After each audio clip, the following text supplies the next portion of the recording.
Buenos días, bienvenidos a USMP Noticias. Mi nombre es Amy Bustamante y estoy aquí para brindarles mucha información. Vamos a arrancar rápidamente con el noticiero, pues hoy vamos a hablar de un tema que les interesa mucho a todos ustedes en casa. Vamos a hablar de la coyuntura política actual que está atravesando nuestro país. Y para hablar más a profundidad del tema, contamos con la presencia de un periodista, quien además es analista político y actualmente trabaja como conductor en un programa de noticias muy conocido. Estamos hablando de Santiago Gómez. Bienvenido, Santiago, muchas gracias por acceder a esta entrevista.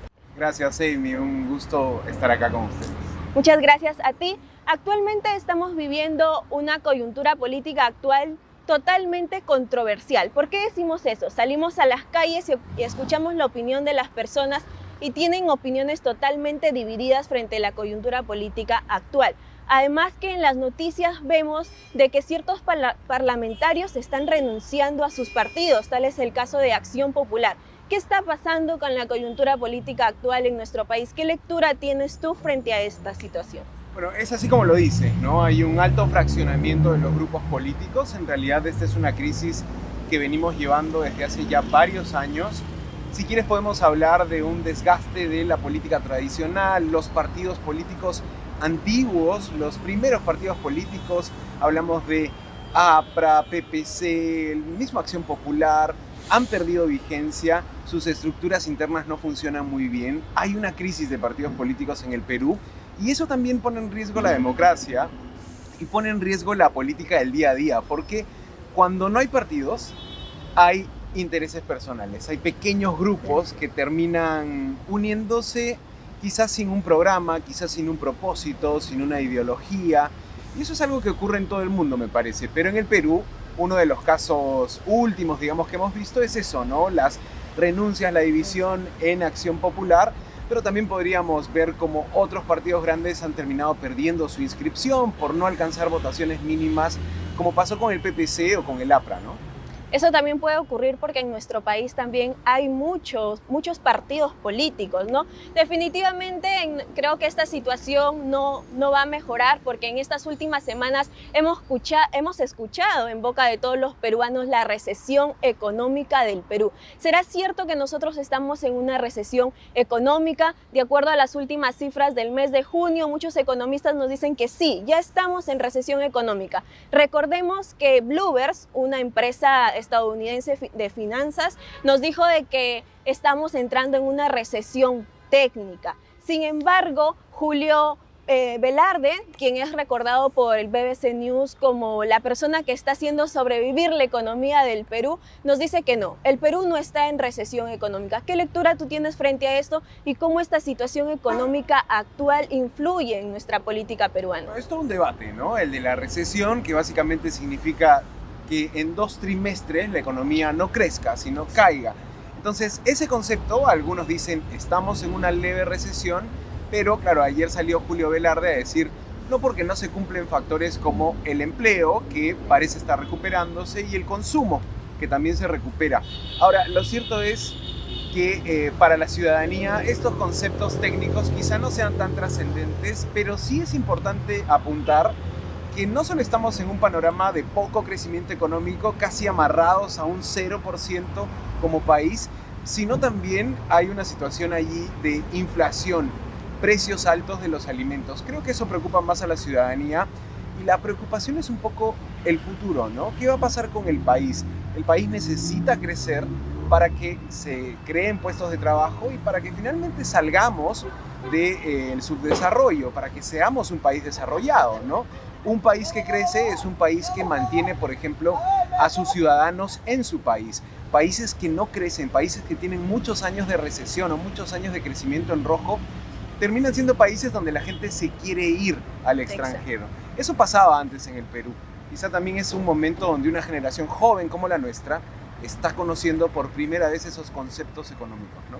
Claro, esperemos no llegar a las épocas del 2000, donde, bueno, nuestros padres nos comentan, ¿no?, que hacían largas colas hasta para comprar los alimentos básicos del hogar. Esperemos entonces no llegar a esa época. Y frente a esta situación que estamos viviendo, ¿tú cómo evalúas el desempeño que está teniendo nuestra presidenta Dina Boluarte?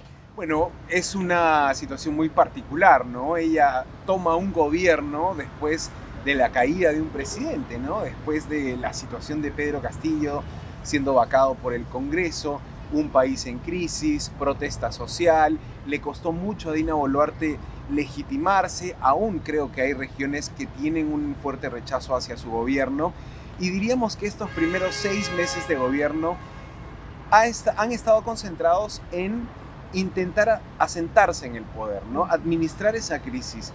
Todavía quedan 3 años de gobierno, si es que esto ocurre.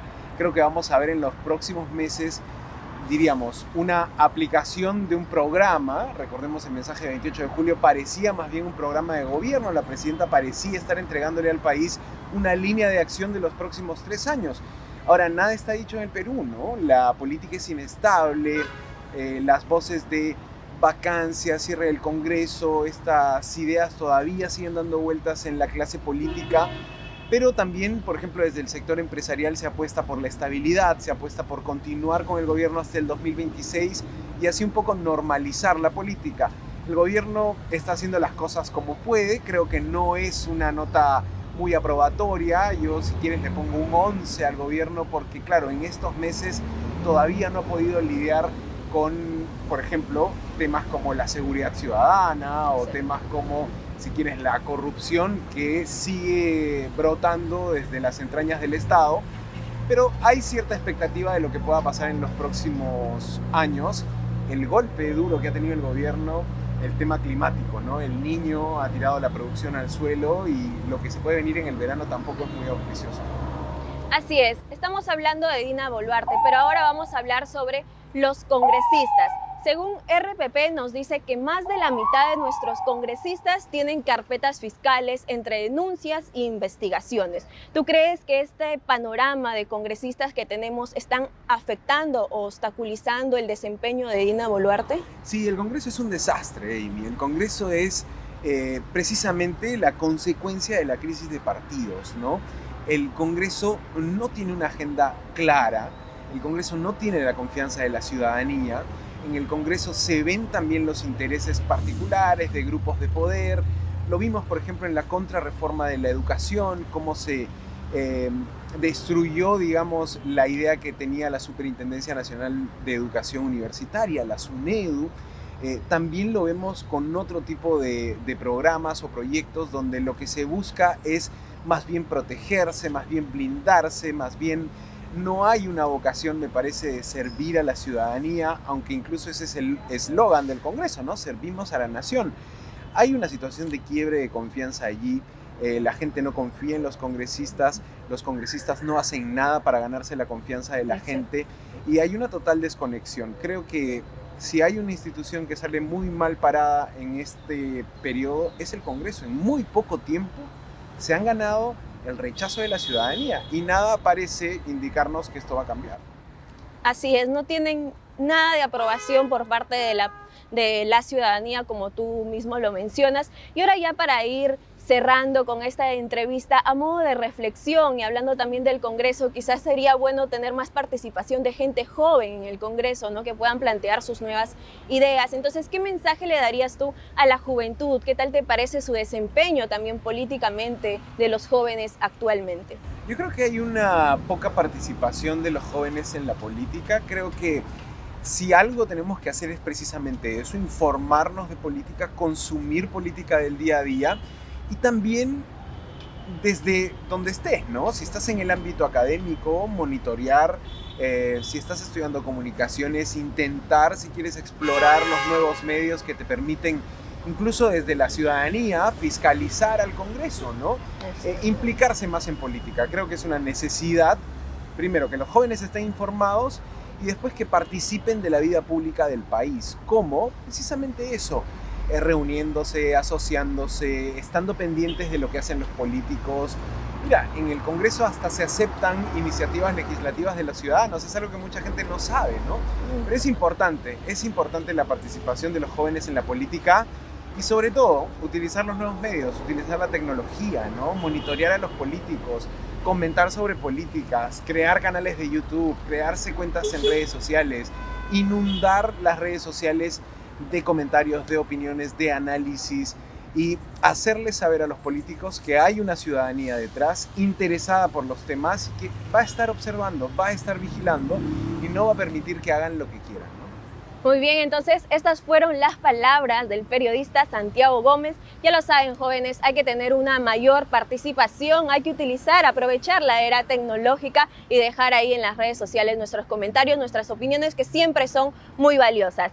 Muchas gracias, Santiago, nuevamente por aceptar esta entrevista. Conmigo será en una próxima.